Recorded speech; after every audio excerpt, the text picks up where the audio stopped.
Toujours sur nos thématiques, Healthcare Equipment Supply, croissance de revenus ici, donc on aime ça. Marge brute ici, fait à peu près, on a une marge brute sous pression, toujours aller vérifier pourquoi, mais on a quand même des marges brutes aux alentours de 70% par là, faites attention, ok?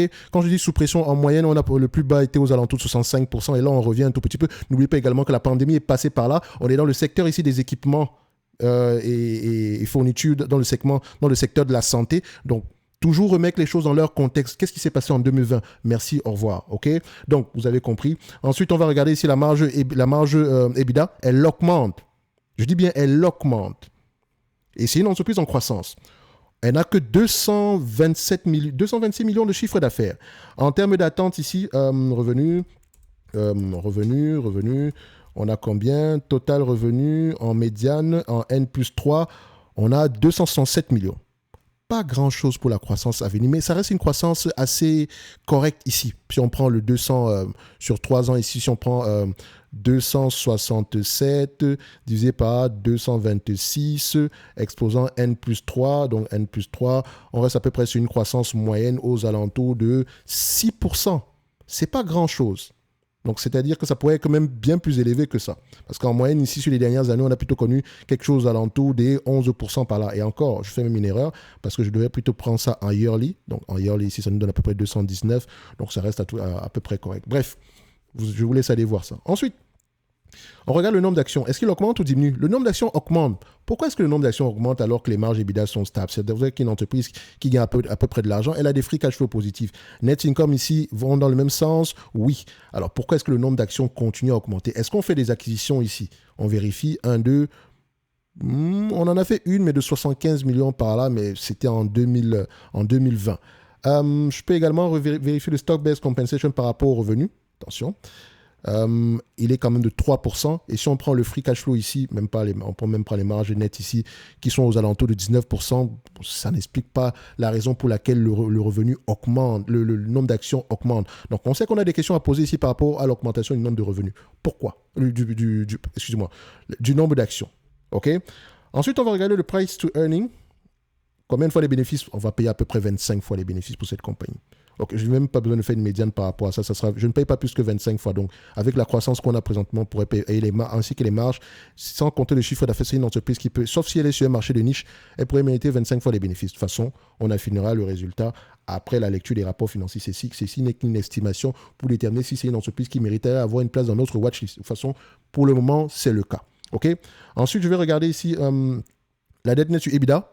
Elle n'a pas de dette nette, elle a même du cash net. On peut voir ici que la valeur d'entreprise est de 1 milliard 720, alors qu'on a une capitalisation boursière aux alentours de 1 milliard 840. Pour ceux qui connaissent le calcul de la valeur d'entreprise, c'est la capitalisation boursière plus ou moins la dette nette. Plus la dette nette, si on a de la dette, moins le cash net, si on a du cash net. Okay? Si on a plus de cash que de dette, si vous voulez. Donc ici, quand vous voyez ce chiffre inférieur, ça veut dire qu'on a plus de cash que de dette ici. OK? Donc, si vous le voyez à peu près équivalent à celui-ci, ça veut essentiellement dire qu'on n'a pas de cash, mais on n'a pas non plus de dette. OK? Donc, je vous laisse aller voir ça. Ensuite, on continue. On va passer à la valorisation directement. Le maître vasculaire. Vasculaire. OK, 25 fois les bénéfices. Est-ce que c'est un business prévisible? Oui, 80% du temps, les années sont tendance à faire de bonnes prévisions ici. On le met ici à $70 par rapport à 2037. On regarde ici le forecast, il a évolué entre-temps. On a quoi? Est-ce qu'on est plus optimiste, moins optimiste? On est plus optimiste par rapport à 2027. Par rapport à 2026, on est également un tout petit peu plus optimiste. On aime ce qu'on voit ici. Est-ce que c'est une entreprise qui distribue un dividende? On voit ici que le dividende augmente année après année. Si elle vous reverse la totalité des bénéfices nets en dividendes, vous aurez 2,48%. En date d'aujourd'hui, vous avez du 0,98. Donc, il y a de fortes chances que la croissance continue. Ça pourrait même doubler qu'elle n'attendait pas le 2,48%, sauf si le bénéfice net continue à baisser. Mais actuellement, vous voyez que le bénéfice net va avoir tendance à augmenter dans le futur. En même temps, les free cash flow. Donc, on mettra ici, vu qu'elle n'a pas de dette nette, elle a plutôt du cash net. On a combien de cash net ici? Cash net, ça donne combien en quarterly? On a à peu près $5 de cash net. On fera $5 plus 70. Ça fait $75. Par rapport à la capitalisation boursière actuelle, je dirais qu'elle est correctement évaluée ici. Si je l'achète, c'est parce que j'espère avoir une croissance bien plus élevée pendant très très longtemps. Je prends toujours un exemple ici. Admettons que c'est un marché, par exemple, de 10 milliards et qu'elle n'a que 200 millions. Elle pourrait doubler sur les 5 prochaines années qu'elle n'atteindrait même pas qu'elle n'atteindrait même pas 10% de la taille, de la taille de part de marché. Donc, ça peut être intéressant à aller regarder. Je mettrais 75, mais ça peut être intéressant à aller regarder. Surtout une entreprise pareille. Ça m'étonne même que je mette une entreprise de cette taille dans ma watch. Par exemple, j'ai toujours l'habitude de regarder des entreprises qui génèrent au moins 1 milliard de chiffre d'affaires. Mais bon, il y a également de très belles pépites en dessous.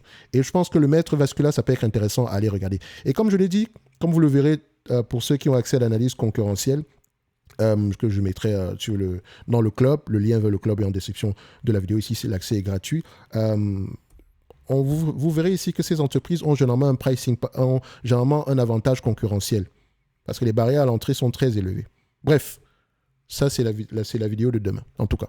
Bref, je pense que le MEC Vascular, c'est une entreprise intéressante à aller regarder en profondeur en date d'aujourd'hui, malgré le fait que le multiple de valorisation soit élevé. Je pense que la croissance peut être intéressante ici à aller questionner, en tout cas. Ceci n'est que mon avis et non un conseil d'investissement. Comme d'habitude, je me réserve pleinement le droit de me tromper. OK ? Merci, au revoir.